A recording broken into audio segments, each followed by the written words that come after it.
Hi friends, Tuesday afternoon தம்பி வந்து ice cream வேணும்னு அடம் பிடிச்சதுனால ஐஸ்கிரீம் கொடுத்தா அவனும் கொஞ்சம் கொஞ்சமாக அழகாக சாப்பிட்டுட்டு இருந்தான். அப்புறம் தம்பியும் அதிகமாக தூங்க வச்சுட்டு அதுக்கப்புறம் தான் வாழைப்பூவே எடுக்க ஆரம்பித்தேன்.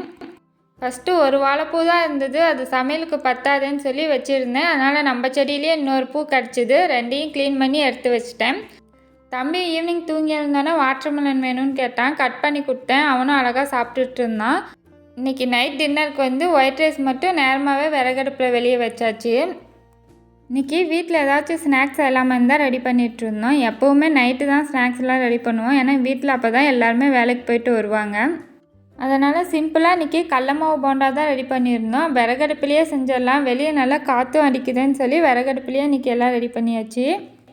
ஃபஸ்ட்டு நைட் டின்னர் ஒர்க்லாம் முடிச்சாச்சு. சாதம்லாம் வடிச்சிட்டு அதுக்கப்புறம் தான் போண்டாவுக்கே ரெடி பண்ணோம். அப்புறம் குழந்தைங்களுக்கு ஒரு பிளேட்டில் போட்டு கொடுத்தோம், சாப்பிட்டுட்டு இருந்தாங்க. இன்றைக்கி ஒயிட் ரைஸ், ரசம் தான்.